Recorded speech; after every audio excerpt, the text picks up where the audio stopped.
Oke,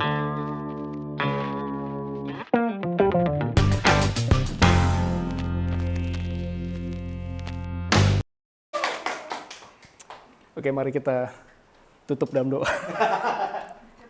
Baru mulai. Iya, cepet ya, berasa ya. Oke, shalom, selamat hari Minggu. Shalom dulu, shalom. Ya, selamat hari Minggu. Boleh selamat hari Minggu dulu ke kiri kanannya. Ya. Coba ditanya dulu rumahnya di mana, ya kan, hobinya apa, agamanya apa, gitu. Lebih ke kelas motivasi ya. Mudah-mudahan coaching. Oke, ya puji Tuhan, senang banget bisa kembali berada di home ya. Feels like home, really feels like home, benar? Ya, pagi ini biar kita sama-sama menikmati firman Tuhan, kita sama-sama siapkan hati kita, siapkan juga pikiran kita ya untuk hasil yang optimal dalam diri kita. Ya, buat teman-teman yang belum kenal saya, ya baru pertama ketemu, nama saya Yosep Tandian. Saya bersama dengan keluarga saya di sini, ya istri saya Vivi, Yuvita namanya, cuma panggilan saya yang Vivi gitu ya. Panggilan yang lebih sayang lagi nggak usah saya kasih tahu. Dan anak saya Joanna. Joanna, say hi. Iya, hi-nya ke sini ya. Iya. Kami tinggal di Bekasi di Harapan Indah, berjemaat di GBI City Gate. Dan saat ini saya melayani full time di sebuah lembaga penginjilan, sebuah lembaga aras gereja di Asia namanya Asia Evangelical Alliance. Juga di Indonesia dipercaya untuk mengkoordinir sebuah gerakan leadership development namanya Your One Degree. Ya, itu sekilas tentang saya. Nah, belakangan ini kami di Asia itu sedang membentuk sebuah task force ya, sebuah task force di 7 bidang. Ya, task force di 7 bidang bersama dengan Asia Evangelical Alliance itu kita libatkan para gembala-gembala, para church leaders, juga melibatkan banyak praktisi dalam dunia pelayanan. Gitu. Kita sedang menganalisa apa sih yang sedang terjadi pasca pandemi. Jadi di 7 bidang, ada family and parenting, lalu juga ada business, ada media, dan salah satunya adalah di bidang churching, church in new landscape, gereja di landscape yang baru. Apa yang lagi Tuhan kerjakan saat ini, terutama setelah pandemi pada gereja Tuhan. Ya. Karena kita percaya ini kita bukan mau mengambil satu kesimpulan, tapi kita sedang mau melihat apa sih sebenarnya yang sedang Tuhan kerjakan di dalam gerejanya, gitu ya. Termasuk dalam kehidupan orang percaya secara luas. Makanya ada 7 bidang tadi. Ya. Dan kita percaya bahwa apa yang lagi Tuhan kerjakan ini penting. Amin. Amin. Apa yang lagi Tuhan kerjain itu penting. Sama-sama bilang, apa yang lagi Tuhan kerjakan itu penting. Iya. Apa yang Tuhan kerjakan itu jauh lebih penting dari apa yang kita bisa kerjakan ya hari-hari ini. Kalau kita lihat dunia kita kayaknya makin kompleks, makin bingung kita mau ngerjain apa, atau kita ngerjain sesuatu tapi nggak tahu dampaknya. Let's go back to what God is doing now in our generation. Ya. Dan pagi ini saya mau bawa sebuah bagian firman Tuhan. Ini hasil dari perenungan, pergumulan tentang apa yang lagi Tuhan kerjakan nih, gitu ya. Pastor Firdi minta saya preach tentang gimana memahami firman Tuhan lebih detail gitu ya, sampai level perbuatan. Tapi menurut saya mengenali ini akan sangat menolong kita, ya. Karena sebelum kita melakukan firman Tuhan, kita mesti dulu sampai kepada pemahaman who is God for us, apa yang lagi Tuhan kerjain, ya. Dan kalau kita belum sampai di level ini, kita akan sulit untuk bisa menjadi pelaku firman yang efektif. Saya kasih judul khotbah saya pagi hari ini, Revival is a must. Ya. Yang setuju dengan saya boleh sama-sama katakan revival is a must.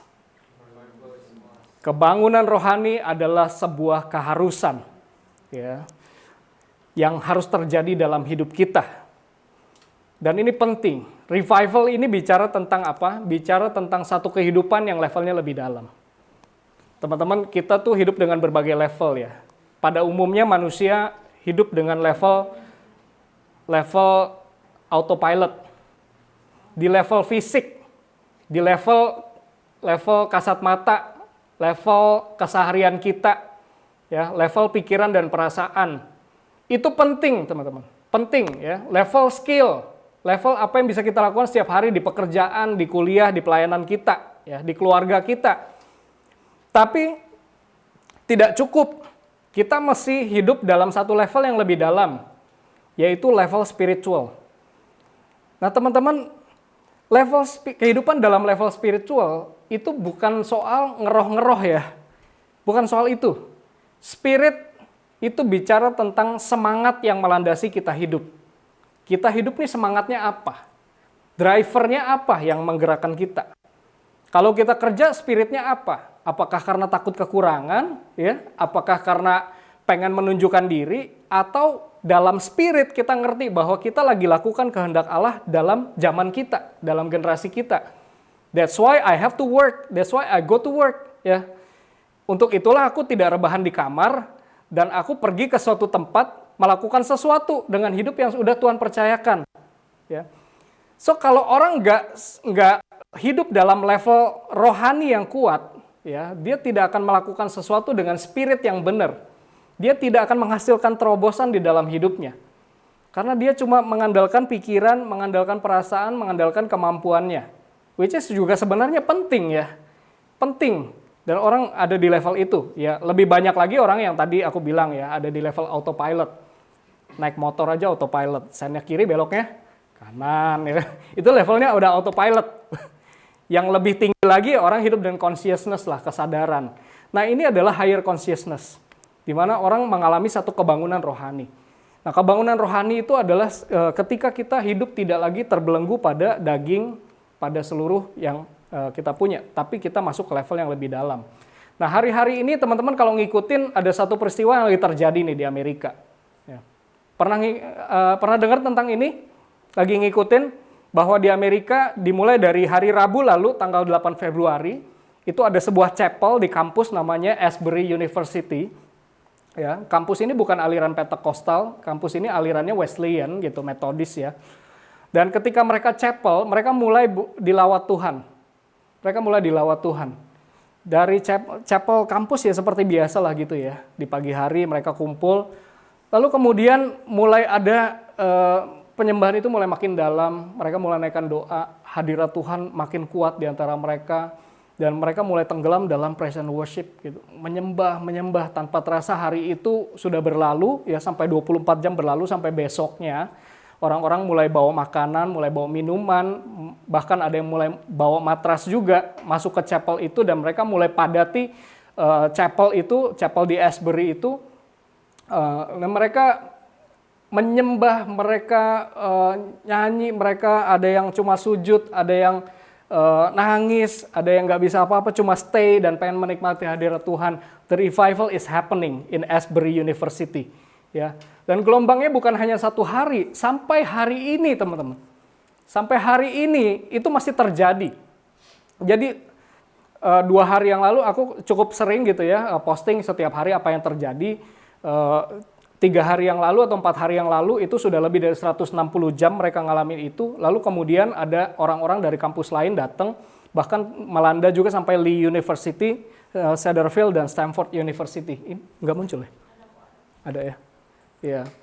Kemudian ya melanda Lee University yang Pentekostal. Lalu melanda juga Cedarville and Stanford University Baptist.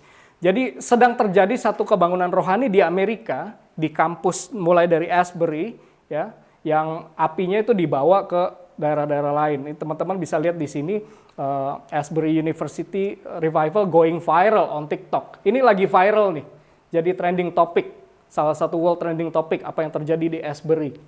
Ya. Di antara semua berita-berita yang lain yang mungkin trending, teman-teman, you have to recognize what God is doing now in our generation. It's not important to understand what happened in this world, ya. If it's not God's work, ya kita mungkin jadi ngeh ya dengan berita-berita yang lain gitu, yang trending apa misalnya harga emas naik gitu ya, harga saham pada jatuh, ya itu semua kita bisa aware, tapi kita mesti aware terhadap apa yang Tuhan lagi kerjain, gitu. Ini benar-benar terjadi gelombang lawatan pertobatan yang besar. aku punya videonya gitu ya, di mana boleh aku pindah dulu ke video sebentar. Videonya di mana ada gelombang dari ratusan orang travel dari kota-kota lain memadati menuju Asbury ya, mau masuk ke dalam gedung tempat mereka berada. Ada yang datang dari Louisville ya, mereka jalan dari tempat yang jauh ke Asbury University. Ini situasi di luar dari kampus itu, situasi di luar Asbury. Mereka antri sampai panjang sekali, sampai gelombang lawatan itu juga terasa di luar kampus. Bukan hanya mahasiswa lagi, tapi mulai kita lihat di sini ya bagaimana warga kota antri.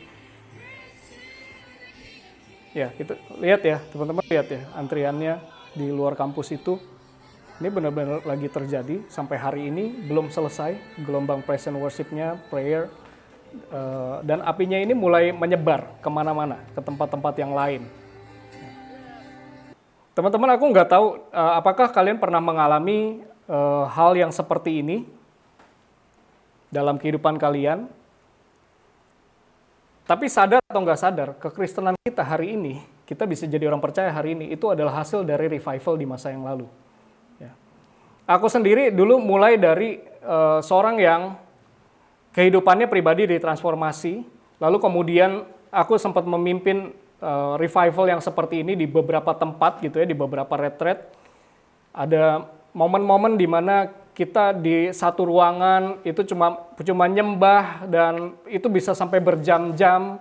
Kita bisa berdiri, kita keliling ruangan, ada yang menghadap barat, timur, utara, selatan di ruangan itu, keluar dari kursi. Dan bagiku momen-momen seperti itu yang mengubah hidupku sampai sekarang. Ya, jadi posisi di mana aku berada sekarang itu tidak pernah lepas dari revival yang pernah terjadi di masa lalu. Ya, ini sampai diberitakan secara nasional apa yang lagi terjadi.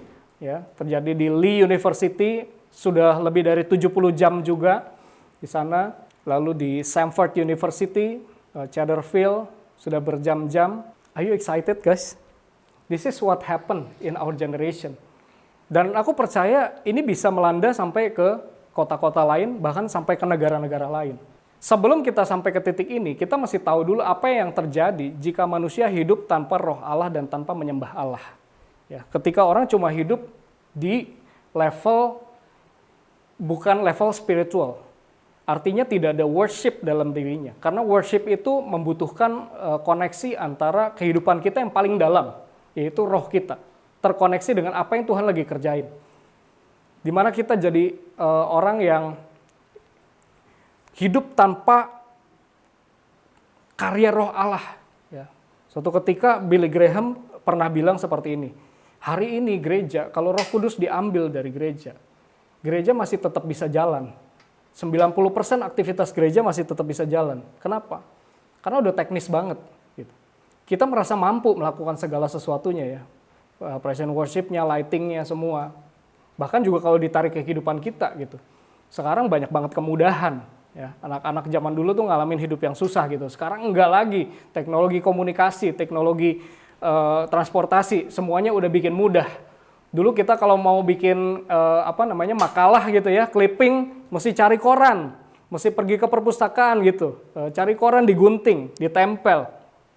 Sekarang udah nggak pakai kayak gitu ya, semua tinggal Google, udah mudah sekali gitu. Jadi gampang banget untuk kehidupan kita jatuh ke dalam teknis. Ya, dan kita lupa untuk mengandalkan roh Allah. Ya, kalau manusia hidup tanpa roh Allah, Alkitab katakan di dalam Kejadian 6 ayat 3-6. Teman-teman nanti baca sendiri di rumah di sana secara lengkapnya Kejadian pasal 6. Waktu itu kejadian sebelum air bah, ya, sebelum Tuhan menghukum bumi dengan air bah, ini yang terjadi. Berfirmanlah Tuhan, rohku tidak akan selama-lamanya tinggal di dalam manusia karena manusia itu adalah daging, tetapi umurnya akan 120 tahun saja, ya. Pada waktu itu orang-orang raksasa ada di bumi, dan juga pada waktu sesudahnya ketika anak-anak Allah menghampiri anak-anak perempuan manusia, dan perempuan-perempuan itu melahirkan anak bagi mereka. Inilah orang-orang gagah perkasa di zaman purbakala, orang-orang yang kenamaan. Ketika dilihat Tuhan, ya, bahwa kejahatan manusia besar di bumi dan bahwa segala kecenderungan hatinya selalu membuahkan kejahatan semata-mata. Maka menyesallah Tuhan bahwa ia telah menjadikan manusia di bumi dan hal itu memilukan hatinya. Kalau teman-teman baca dimulainya di Kejadian pasal 6, di ayat-ayat awalnya dikatakan apa? Pada waktu itu anak-anak Allah itu adalah keturunannya Habel yang hidup dengan roh Allah. Mereka ambil pasangan hidup dari keturunannya Kain. Jadi mereka suka gitu ya, siapa yang mereka suka mereka pacarin, mereka ambil jadi pasangan hidup. Lalu apa yang terjadi? Ya udah, karena kawin campur itu mereka tidak lagi menyembah Tuhan, karena keturunannya Kain ini penyembah berhala gitu ya. Pokoknya gue pilih pasangan yang gue suka, gue lakukan apa yang gue suka. This my right, itu hak gue bisa lakukan apa aja gitu ya. Lalu ketika dilakukan itu mereka tidak lagi menyembah Tuhan dan Tuhan melihat kecenderungan hati manusia hanya membuahkan kejahatan. The thoughts, dalam bahasa Inggrisnya, the thoughts of their hearts, pikiran yang ada di hati mereka, itu semua cenderungnya kepada evil. Ya, sampai pikiran yang ada dalam hati, berarti itu akhirnya sampai kita punya keinginan tuh semuanya udah dikuasai oleh itu. Ya, oleh apa? Ya oleh semua yang sifatnya cuma fisik doang. Seks, popularitas, apa sih yang kita cari gitu ya, famous, ya, semuanya. Kecenderungannya jadi ke sana. Yang kedua, kita lihat di Hakim-Hakim 2 ayat 10-13. Setelah generasi Israel yang keluar dari tanah Mesir melihat perbuatan Tuhan itu berlalu, maka bangkitlah sesudah itu katanya ya. Angkatan yang lain yang nggak mengenal Tuhan ataupun perbuatannya yang dilakukan bagi orang Israel. Ini bangkit nih satu generasi yang nggak pernah tahu Tuhan ataupun perbuatannya yang dilakukan bagi orang Israel. Lalu orang Israel melakukan apa yang jahat di mata Tuhan dan mereka beribadah pada para Baal. Baal itu dewa yang disembah oleh orang Kanaan. Ya, mereka sudah ada di tanah Kanaan, di tanah perjanjian, tanah yang dijanjikan Tuhan, berlimpah susu madu. Lalu mereka kemudian menyembah Baal. Baal itu adalah dewa orang Kanaan, dewa kesuburan, kemakmuran, dan kesenangan. Mereka mulai worship. Artinya hidup mereka mulai terarah kepada kesenangan, kesuburan, kemakmuran. Mereka meninggalkan Tuhan Allah nenek moyang mereka yang telah membawa mereka keluar dari tanah Mesir, lalu mengikuti Allah lain dari antara Allah bangsa-bangsa di sekeliling mereka dan sujud menyembah kepadanya sehingga mereka menyakiti hati Tuhan. Demikianlah mereka meninggalkan Tuhan dan beribadah pada para Baal dan para Asyitoret. Asyitoret itu adalah istrinya Baal, versi feminimnya Baal gitu ya. Itulah yang mereka sembah. Pertanyaan buat kita sekarang teman-teman. What are we worshiping? Apa nih yang lagi kita sembah sekarang? Mungkin di mulut kita bilang, gue Kristen, gue nyembah Yesus, gue nyembah Tuhan.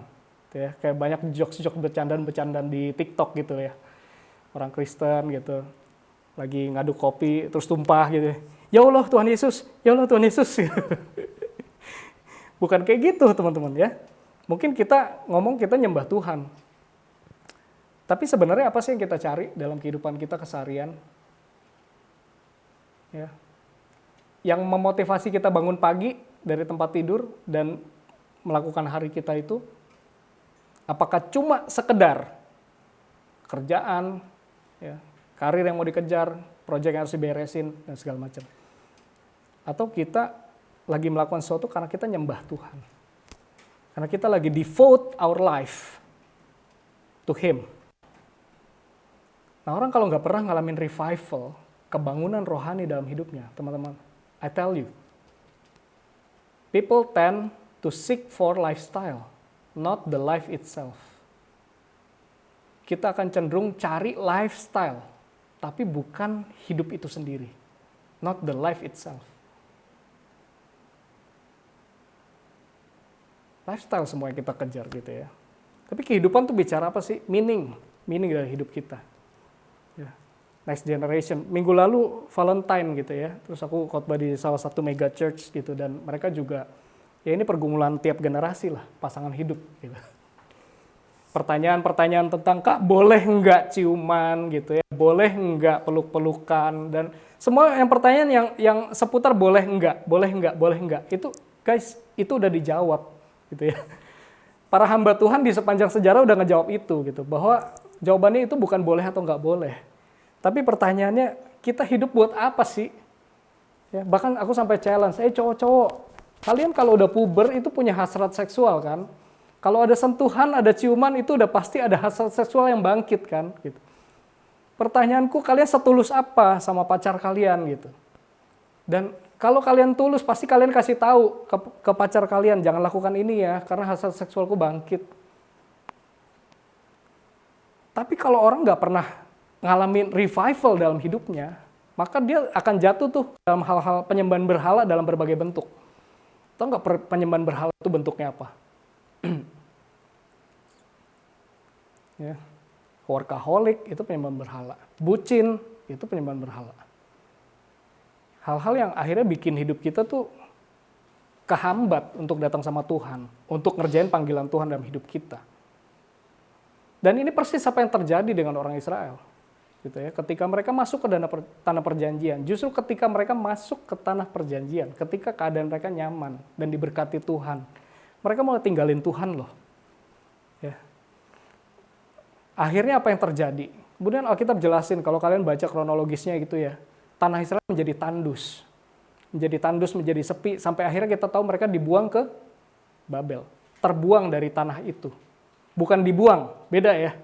Itu covenant, Tuhan janji kasih tanah itu ke mereka. Dan Tuhan nggak akan melanggar janjinya. Tanah itu udah di tangan mereka. Cuma orang Israel melanggar perjanjian, karena Tuhan tidak menjadi Allahnya dan mereka tidak menjadi umatnya. Akhirnya mereka membuang diri mereka dari perjanjian itu. Ya. Tanah itu akhirnya diserahkan kepada bangsa-bangsa lain. Dari mulai Salomo menyembah berhala, terus kemudian penyembahan berhala itu tambah parah, dan akhirnya mereka terbuang ke Babel selama 70 tahun. Ya. Itulah keadaan mereka, tandus.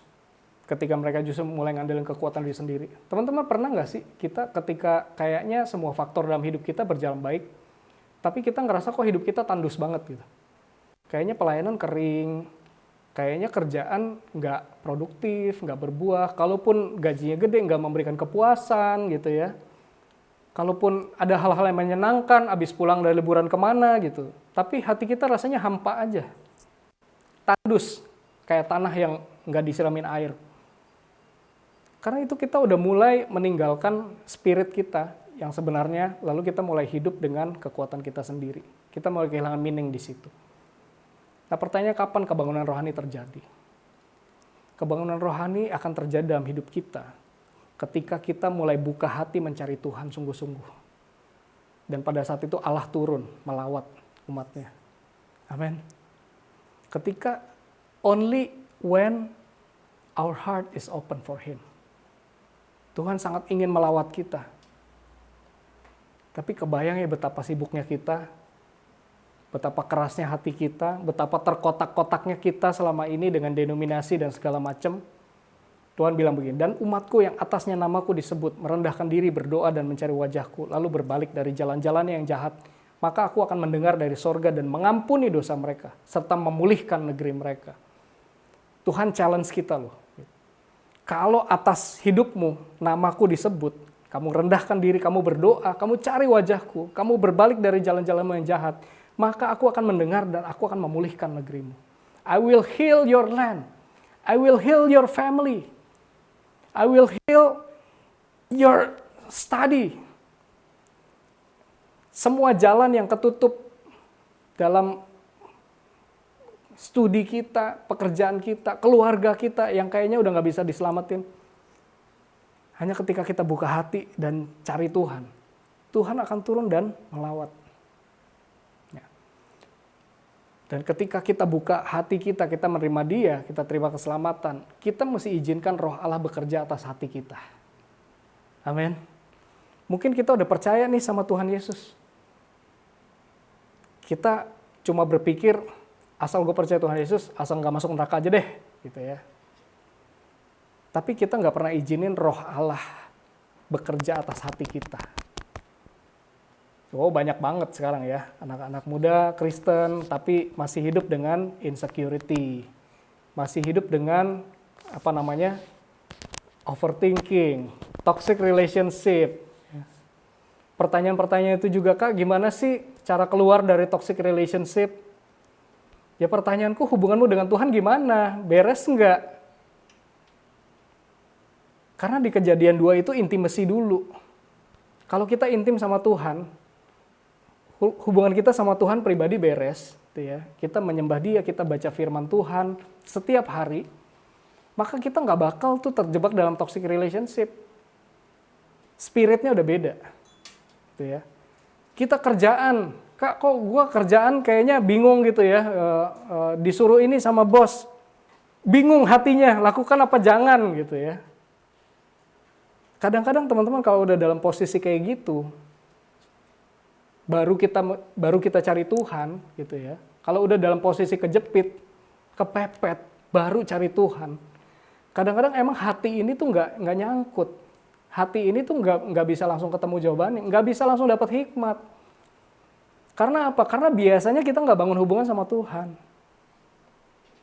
Ketika roh Allah menguasai kita, Tuhan bilang ini, kamu kuberikan hati yang baru, roh yang baru dalam batinmu, dan aku akan menjauhkan dari tubuhmu hati yang keras, dan kuberikan padamu hati yang taat. Baca keseluruhannya Yeskiel 26, teman-teman. Ya, kalau aku mau kupas di sini, nanti kelamaan. Di Yeskiel 26 kalian akan melihat, ketika roh Allah diberikan dalam hati manusia, Tuhan bilang kayak gini, aku akan membuat tanahmu diairi kembali. Ladang-ladangmu dikerjakan kembali. Ya. Lembu, sapi, kambing, domba akan kembali banyak di tanahmu. Artinya apa? Kamu akan kembali mengalami hidup yang bergairah. Kamu akan kembali mengalami hidup yang diberkati.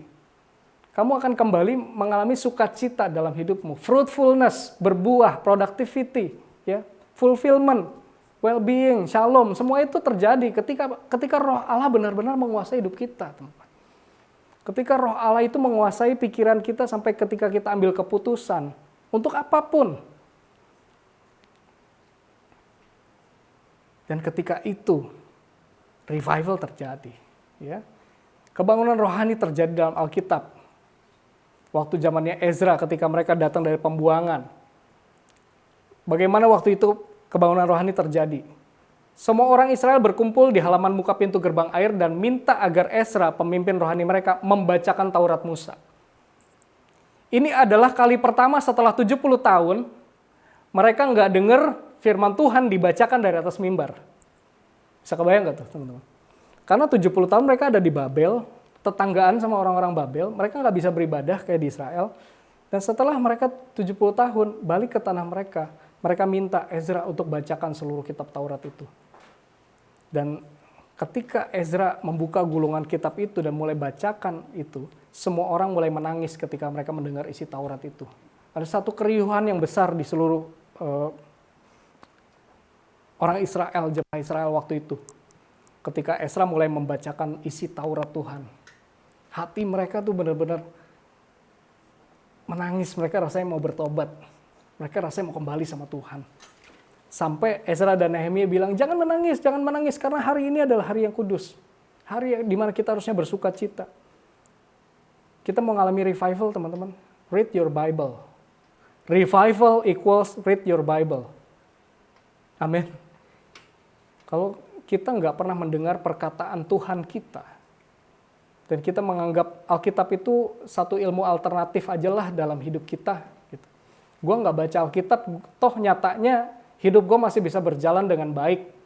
Karir gue masih bisa menanjak. Gue tetap gajian tiap bulan. Kenapa? Karena gue tahu skill public speaking misalnya. Atau gue tahu skill akuntansi. Gue tahu skill ini. Ya Alkitab sesekali aja lah. Gitu ya. Kecenderungan kita kayak gitu. Tapi revival itu membawa kita untuk lapar dan haus akan firman Tuhan. Kalau kita nggak pernah dengar perkataan Tuhan, maka tidak akan pernah terjadi kebangunan rohani dalam diri kita. Dan hidup kita akan ada dalam satu titik di mana yang dikatakan sebagai hidup yang gitu-gitu aja, teman-teman. Revival terjadi kembali, gitu ya. So revival is biblical, actually.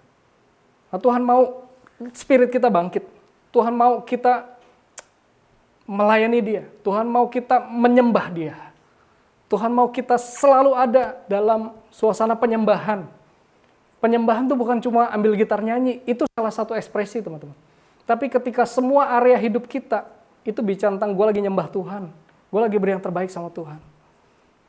Terjadi lagi ketika Petrus berdiri dan khotbah gitu ya, jelasin firman Tuhan. Hari itu 3.000 jiwa terbuka. Selalu ada hati yang terbuka ketika mendengar firman Tuhan yang akan menghasilkan revival. Amin. Kita lihat umat Israel minta Ezra untuk bacakan kitab Taurat itu. Kita lihat orang-orang yang ada di luar itu, ya, orang-orang yang di luar ruangan ketika para murid itu berkumpul di sebuah atap. Dan orang-orang di luar menanti-nanti. Mereka anggap Petrus dan teman-temannya lagi mabok. Tapi hati mereka haus. Dan ketika Petrus khotbah, hati mereka terbuka. 3.000 jiwa hari itu diselamatkan.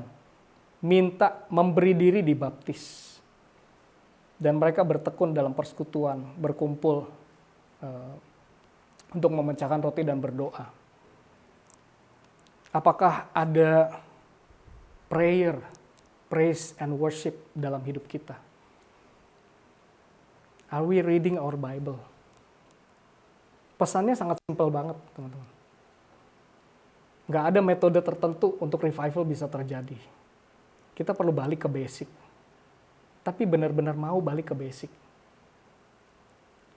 Dalam sejarah pernah terjadi yang seperti ini. Ini terjadi di sejarah, ya. Banyak banget tempatnya yang bisa kutunjukin. Tapi ini 2 aja contohnya. Uganda, terjadi revival besar tahun 1990. Tadinya mereka ada di bawah pemerintahan diktator yang kejam namanya Idi Amin, ya. Dari mulai tahun 70-an. Diktator kejam banget. Dan diktator ini mempraktekkan ilmu hitam dan sihir, penyembahan berhala. AIDS mengancam negeri ini. Ya, karena seks bebas, karena begitu rusaknya masyarakat ini di Uganda. Bahkan diprediksi sama satu jurnal ilmiah, dibilang tahun 97 itu tidak akan ada lagi masyarakat Uganda. Karena AIDS, karena pembunuhan, ya, teror dan segala macam. Idi Amin itu kejam banget, ya, sebagai diktator. Dia itu pernah nyimpan kepala lawan politiknya di dalam kulkasnya dia. Ya. Just to show dia itu berkuasa di Uganda. Tapi kemudian ketika mulai ada orang-orang yang ngumpul, ya, berdoa, lalu gerakan yang kecil itu mulai nyebar. Mereka mulai cerita satu sama lain tentang Tuhan. Hidup mereka ini masing-masing mulai cerita nih tentang Tuhan nih. Ya.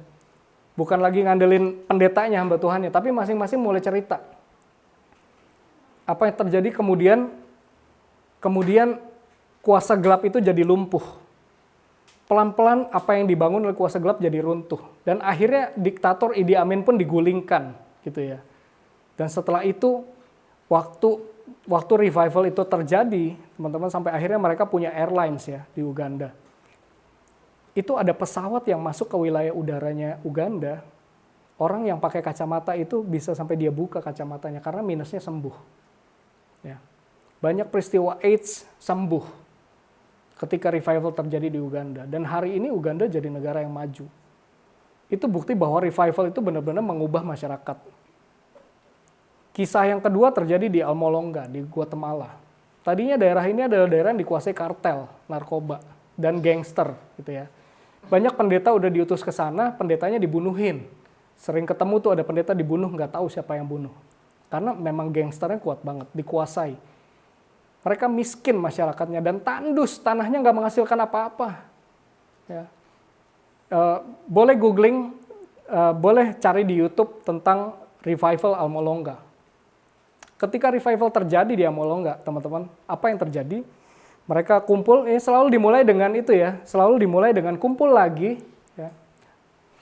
Dan aku ngerasa gini teman-teman, ini saat yang tepat untuk kita mulai lagi, pasca pandemi. Ini apa yang Tuhan lagi kerjain. No matter what your size, ya, nggak peduli kalian komunitas yang berapa orang, tapi personal revival terjadi dulu. Habis itu mulai kumpul 2-3 orang, mulai berkumpul kembali, mulai berdoa, mulai menyembah Tuhan. Apa yang terjadi kemudian Almolonga itu jadi kebun sayur benua Amerika. Karena gede-gede banget, ini hasil panennya. Kita bisa lihat ya, kubis segede-gede gitu. Di bawahnya kita lihat wortel sebesar ini. Ini bukan editan ya, teman-teman ya, karena ini tahun 1974. Dan kalian bisa lihat, dapat footage-nya di YouTube tentang bagaimana hasil panen mereka berlimpah setelah revival terjadi.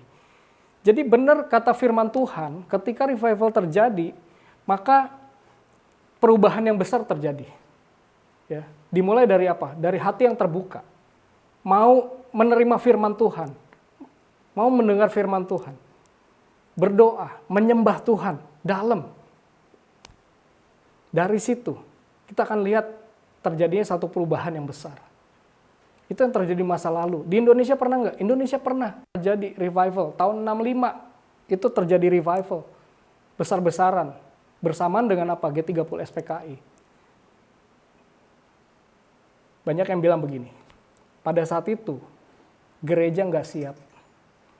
Ketika revival terjadi di Indonesia, gereja nggak siap. Kenapa? Karena mereka takut dianiaya. Mereka takut orang-orang yang gabung ke gereja itu ternyata bekas PKI dan segala macam gitu ya. Dan tahun 65-66 itu juga terjadi mujizat air menjadi anggur di Kupang. Ya. Bahkan ada buku judulnya Like a Mighty Wind, itu ditulis oleh Melchior Tari. Jadi dia adalah orang Kupang, diundang ke Amerika untuk sharing tentang ini, apa yang terjadi di Kupang, dan benar-benar diuji secara ilmiah. Di Kupang apa yang terjadi, air itu dari sebuah sumur berubah menjadi anggur. Mujizat itu benar terjadi. Dan apa yang kita nikmati sekarang, Indonesia ini adalah hasil revival, teman-teman. Zaman generasiku dulu, tahun 90-an, itu revival anak muda. Luar biasa banget. Aku ini salah satu orang yang dijangkau di masa itu. Ya, ikut jaringan doa nasional. Dan waktu itu, kegerakan doa itu benar-benar luar biasa. Itu mengubah masyarakat kita, mengubah kehidupan kita. Ya, Korea Selatan itu pernah miskin banget. Lalu tahun 1984 itu kebangunan rohani besar terjadi. Lalu mereka jadi negara yang maju seperti sekarang. Tapi apa yang terjadi sekarang? Mereka mulai tinggalin Tuhan lagi. Kalau lihat pertemuan-pertemuan doa sekarang, isinya opa-opa, oma-oma. Ya, bulan lalu tuh diadain church conference, intergenerational church conference di Korea Selatan. Yang datang itu umur 60 tahun ke atas. Apa yang terjadi dengan generasi muda kita? Lagi menghidupi apa? Lagi menyembah apa? Ya, apakah karena kita udah terlalu nyaman, jadi kita nggak butuh lagi hadirat Tuhan. Nah nanti di masa depan, revival itu seperti apa? Kita nggak tahu apakah akan terjadi lagi revival yang sama dengan masa lalu atau beda. Ya, kita nggak pernah tahu bentuknya seperti apa. Apakah bakal misalnya kita ngumpul di ruangan ini, terus orang-orang di sekitar ini bertobat kayak zaman Azusa Street, apakah akan terjadi seperti itu? Nggak tahu bentuknya kayak apa. Tapi yang kita tahu adalah di Yoel 2 ayat 28-29, kalau menurut ayat ini, dikatakan bahwa di hari terakhir roh Allah akan dicurahkan kepada setiap manusia. Semua manusia itu berarti termasuk siapa? Masuk kita. Kalau kita mau, ya kan? Dan akan muncul generasi baru yang dipenuhi Roh Kudus dan akan bergerak dengan karunia-karunia yang spesifik. Ya, yang tua mendapat mimpi, yang muda akan mendapat penglihatan-penglihatan. Semua tuan dan hamba dicurahkan Roh Allah pada saat itu. Akan bangkit satu generasi. Amin. Yang bergerak, yang hidup dengan urapan-urapan yang spesifik. Ya. Kita nggak perlu jadi pendeta, teman-teman. Tapi di mana kita berada, di situ be impactful. Jika revival itu terjadi, dan kita menjadi generasi yang dinubuatkan oleh firman Tuhan ini, revival itu selalu menuntun kepada transformasi. Tandanya, kita mengalami kebangunan rohani apa? Yang pertama, transformasi identitas. Kita hidup sebagai anak-anak Allah. Amin. Kita punya kuasa sebagai anak-anak Allah. Kita bisa hidup dengan deklarasi atas keadaan kita saat ini. Kita bisa berbeda dengan dunia. Nggak ikutin dunia. Tidak menjadi serupa dengan dunia. tapi kita melakukan apa yang ada di hatinya Tuhan. Ya, menjadi serupa dengan Kristus seperti apa sih? Jadi selibat gitu, nggak menikah kayak dia, ikut mati disalibkan, ya nggak gitu juga ya teman-teman ya. Yang mati disalibkan seluruh dunia diselamatkan itu cuma Yesus gitu. Kalau saya mati disalibkan, tidak ada orang diselamatkan. Hanya saya menjadi terang gitu ya, menjadi berkat. Jadi seperti Kristus itu seperti apa? Kenal hatinya Tuhan. Kenal hatinya Tuhan. Apa sih yang dia mau untuk kita lakukan? Nah ini persoalannya nggak bisa dijelasin sama siapapun. Hamba Tuhan nggak bisa dikte kamu. Apa yang harus kulakukan untuk serupa Kristus? Ini perlu kita masuk dalam kamar kita setiap hari. Kita ngerenung, kita tanya, Tuhan, Engkau mau aku melakukan apa minggu ini? Tuhan, ini ada dua pilihan nih, A sama B. Engkau mau aku milih yang mana? Dan kemudian hati kita akan ngerasa Tuhan gerakin kita kemana. Itu nggak bisa dikotbahin, itu nggak bisa dijelasin, nggak bisa didikte.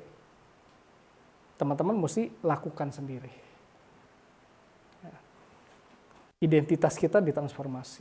Nggak perlu fit in sama dunia. Tapi kita tahu apa yang Tuhan mau untuk kita lakukan. Kalau identitas kita beres, teman-teman, perilaku kita otomatis beres. Ya. Percuma kita di gereja coba ngeberesin perilaku orang kalau identitasnya masih bermasalah. Kayak tadi anak-anak Allah gitu ya. Cari pasangan dari anak-anaknya Kain gitu yang tidak menyembah Tuhan. Pertanyaannya, lu siapa sih? Tujuan hidup lu apa sih? Apa cuma cari seks dan kesenangan semata gitu ya? Bisa siapa aja. Perilaku kita nggak benar karena identitas kita bermasalah. Nah kalau identitas dan perilaku kita udah beres, maka pasti fungsi kita jadi beres. Amin. Fungsi kita akan beres. Kita akan berdampak dimanapun berada. Apa situasimu saat ini? Keluarga yang berantakan? Percayalah teman-teman, saya datang dari keluarga yang seperti itu. Ya, istri saya tahu banget saya masa lalu seperti apa. Nggak jago ngomong, saya ini waktu kecil gagap, minder. Saya broken. Nggak punya uang untuk meneruskan kuliah, percayalah saya juga pernah mengalami itu. Saya datang dalam keadaan di mana saya dulu ngerasa, masa depan gue kayak apa ya? Gue bisa berubah nggak ya? Gue akan jadi seseorang nggak ya? Tapi ketika revival itu terjadi dalam hidup saya pribadi, saya bisa bawa teman-teman saya untuk menyembah Tuhan. Saya bangun komunitas dari 4 orang, jadi ratusan orang. Hari ini saya melayani di level Asia. Itu semua karena Tuhan bekerja. Dimulai dengan sebuah kebangunan rohani. Ya. Dari kamar di mana saya dulu cuma sendiri gitu. Di kamar nyembah Tuhan. Rockris sekolah waktu itu berantakan. Nah, karena saya worship, terus saya mulai ngumpul sama beberapa teman. Rockris sekolah terjadi kebangunan rohani. I just want to say to you this morning, be prepared. Jangan sampai ketika revival terjadi di bangsa kita, kitanya nggak siap. Jangan sampai kita menggenapi firman Tuhan yang bilang, yang terdahulu akan jadi terkemudian. Yang terkemudian akan jadi terdahulu. Be the agent of revival for your generation.